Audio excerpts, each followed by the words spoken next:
Yo, what's up, everybody? It is Friday. Yeah, gloomy day here in New York City, raining and nasty. I want to be someplace warm. So the numbers are in, folks. The numbers are in. By the way, today's market, I don't think it was that bad at all. I mean, we were down like 500 points on the Dow. I think we closed down like 280 or something like that. It's not bad, and that's, this was a tax drain week, quarterly tax drain. I told you that was coming. I told you that was coming in September. I said expect another one in December, and then expect another one in March. I'm telling you right now. But the good news is I'm going to give you the numbers because I got the numbers today. So the tax drain yesterday was 52 billion. Not bad.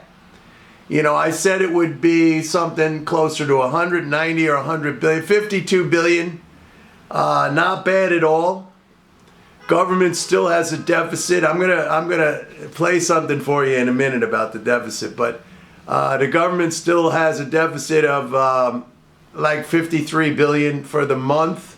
It was up at like 104 billion or something, and then that tax drain, dropped it down to like a 52 billion, but it's still a deficit. So it's still a net addition. It just, they took some away. So 52 billion is not that bad. I don't think it's that bad. As a matter of fact, I think we could pull out of this downturn in the market a lot quicker than I thought. I mean, as soon as those flows start to revert back to net positive, that could be, by next week, we're going back up. We're going back up. That's just a given. I'm just telling you that right now, and you're gonna hear everything about the Fed and recession and monetary policy and rate hikes and and how this is all horrible and terrible, but I try my hardest to explain to you guys all that stuff is completely irrelevant and not applicable anymore. The rate hike, negative impact, we've long passed that. We're at the inflection point.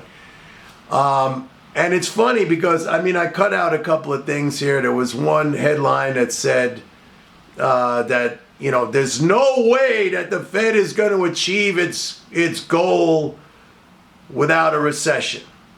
So, first of all, monetary policy is a really, really ineffective way of managing inflation, especially when the inflation is coming from, you got supply chain issues, you have sanctions, you have embargoes.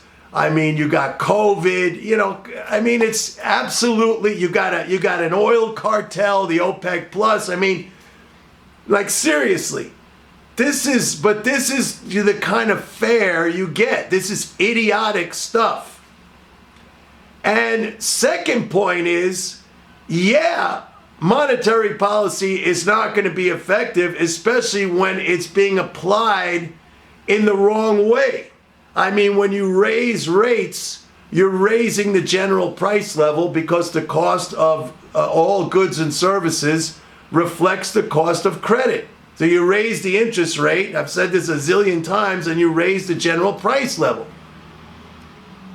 The only central bank in the world that seems to understand this is the Bank of Japan, which has kept its rates negative throughout the whole thing. And as I've said also a zillion times, is that Japan, a country entirely dependent on imported oil, practically no inflation through this whole entire thing because they kept the interest rate, negative. But this is the kind of stuff you're going to run into. Now, let me play something for you because, I just mentioned that the drain was 52 billion, but the government still has a net deficit for December of about 53 billion. So that's good. But here's a guy who I follow on YouTube. Don't ask me why. I just do. I don't know, man. His name is Joe Brown, nice easy name, and he runs this channel called Heresy Financial. Got a lot of followers, man. He's got 172,000 subscribers, gets thousands and thousands of views. I mean, sometimes this stuff is interesting, but I mean, here's what he put out today. Basically saying, oh my God, the deficit just got worse in November. Okay, so right away, the guy doesn't understand that the government's deficit equals the addition to the financial balances of the economy. So when the government's deficit, gets worse, our financial balances increase. Maybe not equally distributed, but what goes into the swimming pool, the water level goes up. He doesn't understand this, but what else is new? I mean, this is basically your mainstream interpretation of these sorts of things. So he says, he points out that in November, the deficit went up. He says that tax receipts went down. That's not true, actually. I tracked that, and tax receipts every month are at a record right now. They've just been at a record for a long time. But he does mention that, one of the reasons for it was interest on the government debt. Actually, we had that quarterly, if you remember, and you do because you follow me, and I told you it was going to happen. We had the quarterly interest payment in November, so that ran the deficit up to I forget, it was like 237 billion or something like that. It was a nice size, good deficit. And again, the deficit, that was a net addition of 237 billion to the financial balances of the economy, filling up the swimming pool. He doesn't understand that. But then he goes into this cockamamie explanation saying, the government wants to spend more to make everybody happy, to get like a boom going, but they're tapped out. Okay? I mean, sorry. I mean, the U.S. government is not tapped out of dollars. All right, let's just start with that premise. It is the monopoly issuer. When the government spends, new dollars are credited into the system. All right, so they're not tapped out. So then he says, well, then the government basically has two choices. They could tax people, right? But people are not going to like that. So instead, they could borrow. Now, I've been through this like so many times, all right? And really, I try to make this as simple as possible, and I don't understand why a lot of people don't get it. I know you guys do because you've been following me, all right? The government can't collect $1 in tax from anybody unless it spends that dollar into the economy first. The dollars have to be put there. Okay, we don't make the dollars. We don't print the dollars. China doesn't print the dollars. No, the government, it's like, again, I'm going to make it even simpler. You can't drain the swimming pool until you fill it up first. If the swimming pool is empty, you got to put water in it, and then you could tax the water, take some water out. The government is the issuer of the water, okay? It's the only entity that can put the water in the swimming pool, okay? So that's just a reality. You can't tax to pay. The government cannot tax to pay for anything until it fills up that swimming pool. And if it fills up that swimming pool right there, you see the sequence. It has to spend first and then tax if it wants to tax. It taxes for a reason. A lot of these reasons are I think, unnecessary. I mean, there are reasons for tax. Okay, tax imparts value to the currency, and tax can be used as a coercive thing against, bad action in the economy, bad behavior, bad, whatever you want to call bad, all right? The other thing is, same thing with the borrowing. First of all, you don't borrow it's like same thing. The government wants to borrow water from the swimming pool, okay? Its tank is low. It wants to borrow water from the swimming pool. But there's no water in the swimming pool. So first it has to fill up the swimming pool with the water. Remember, in this analogy, the government is the supplier of the water. So it's the same thing as taxation. You cannot drain the swimming pool, whether that's through taxation or borrowing that water, until you put it in.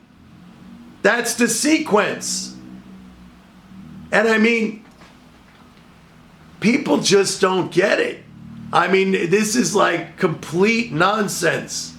Yeah, they want to spend to make everybody happy, but then where does he think we get the dollars from? I mean, are you making them up in your basement? Are you going to Dollar Tree, the store, and there's a whole supply and you're getting some and then lending them to the government? No. You gotta put the water in the swimming pool first before you could drain it in any way, shape, or form, whether that's taxation, whether that's borrowing that water. If there's no water in the swimming pool, then, it's a moot point. You can't do anything.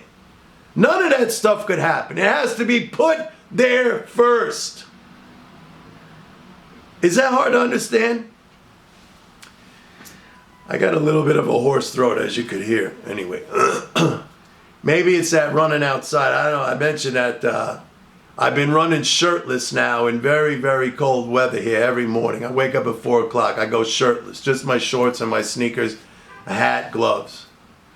Today was raining, sleet kind of rain. It was very cold. I did a 4-mile run shirtless, and then I got this freaking hoarse throat. So whatever, man. So I hope this clears it up. I know you guys know it. But this is by far the mainstream belief. Okay? The poor government, it's broke. We got to give now, listen, I know it feels that way. I mean, I just had to make a quarterly tax payment on, my corporation. I know it feels that way. And it sucks to write those checks out and make those payments or to have it withdrawn from your account. But like I've been saying, and we can relate it to this tax drain that happened this week, which again, I told you in September that I said on December 15th, the market's going to go down because we're going to have a tax drain. I said leading up to that, maybe a couple of days before, we're going to start to go down because of the tax drain. Normal, it's normal. But now what happens, and I contributed to that. I wrote a check, it came out of my account. And now what happens is in the normal course of spending, once again, that gets recycled back into the economy. Maybe not to us directly, like it's not like necessarily, taken out of my account and then it comes right back. But ostensibly, if the economy is supported by spending, then there are means to earn a living for all of us. And that's how we get it back. So anyway, us as investors, and I'm telling you here right now, as soon as I see those numbers, I'm watching the numbers every day. Nobody's on top of this like me. And I'm watching the numbers every day. And I think this 52 billion drain, that was not bad at all. Okay? Not bad at all. So we could pull out of this thing a lot quicker than I thought. So I'm going to be watching that. Anyway, guess I'm going to go have a cup of tea or something like that. All right. Maybe tomorrow I'll be running with a shirt. I think that'll be a better idea. All right, everybody. Have a good one. Bye.